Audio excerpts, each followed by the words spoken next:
In uncertain times, it's easy to get caught up in doing a lot of fancy new things that might not yield results. But sometimes the best thing you can do is get back to the basics.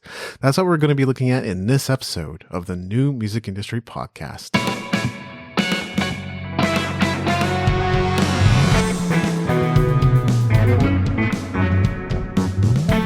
You're listening to the New Music Industry with David Andrew Wiebe. Hey, it's David Andrew Wiebe. We need to be able to find joy in the process. Creativity is all about the process, and if we ended up focusing on the results, we can rob ourselves from the joy of creating. Your creativity has a way of becoming a means to an end if all you care about are the results, which is why I thought I would talk about getting back to the basics. I have found incredible value in adopting a year one mindset. And what that means is letting go of whatever has or hasn't happened in the past. It means getting excited about the process and the present again. So here are some questions you can ask yourself to see whether you're engaging in and focusing on the right things as you look to create and share your music in 2021. The first question is, are you doing what you know you need to do? This might seem like an odd question, but it's essential. If you know you've got a performance coming up, be it a live stream or otherwise, are you spending time preparing for that performance? Are you building out your website? Are you engaging your social media following? Are you sending out weekly email newsletters? This is all quite basic and nowhere near as sexy as Clubhouse or Instagram. But doing what you know you need to do has a way of producing the results, whereas experimenting with the latest social media platform can always wait until later. Consider sitting with this question for a while. You will begin to see things you could be dedicating some time and effort to. The second question is, are you still committed to learning? Are there gaps in your knowledge, things you know you should learn but have neglected, things you keep avoiding? I've been watching my business coach's old training videos lately, and I've come to see just how adept he is at things I consider boring. Things like keyword and competitive research, conversion tracking links, identifying business opportunities, profit and loss statements, and stuff like that. Now, as a musician, you might not be actively thinking about those things. You might be trying to learn the Lydia mode or trying to coordinate outfits with your band or figuring out how to film your own music videos. The point is that we all have gaps in knowledge and oversights.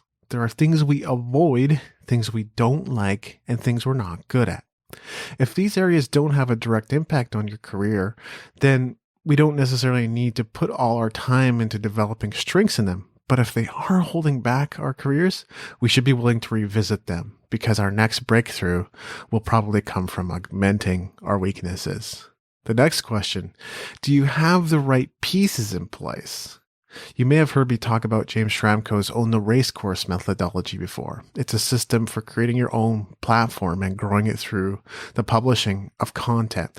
Well, for a long time, I've been doing a lot of the work myself. I've adopted that system of Own the Racecourse, but I've done the work myself either because I was afraid to hire or I just didn't have enough revenue to be able to bring someone on.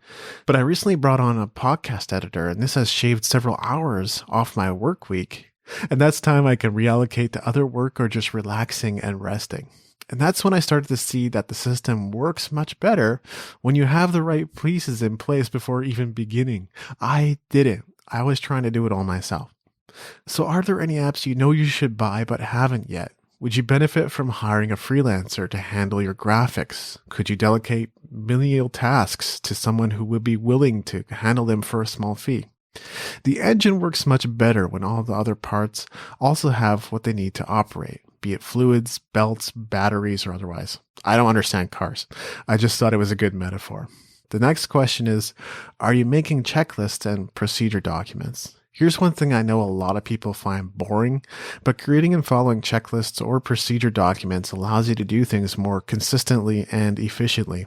I have a checklist for content syndication and distribution, so whenever I publish a new post, I just follow that checklist and I'm done getting my content out to a dozen or so platforms in just 10 to 15 minutes or less.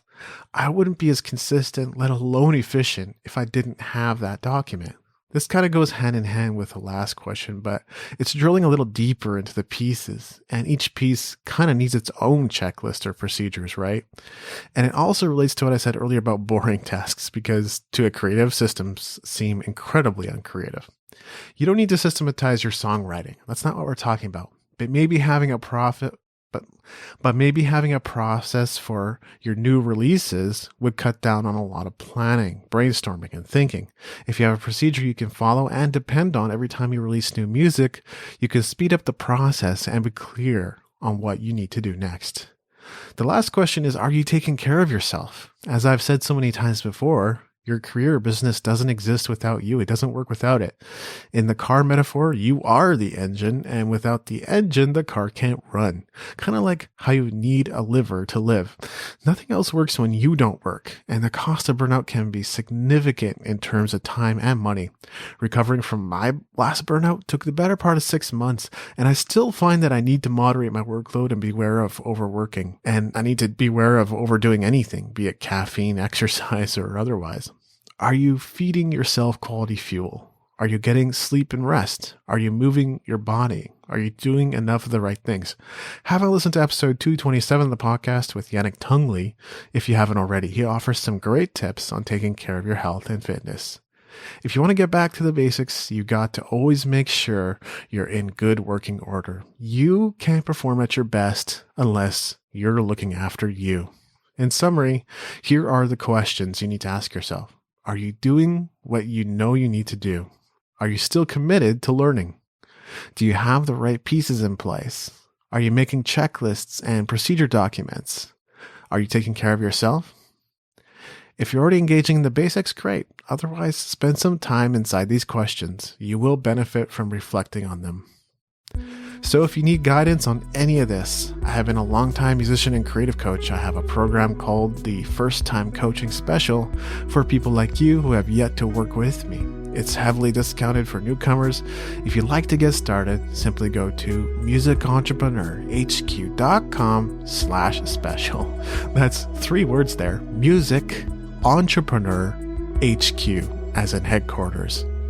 People sometimes get that wrong. musicentrepreneurhq.com/special. This has been episode 230 of the New Music Industry Podcast. I'm David Andrew Wiebe, and I look forward to seeing you on the stages of the world.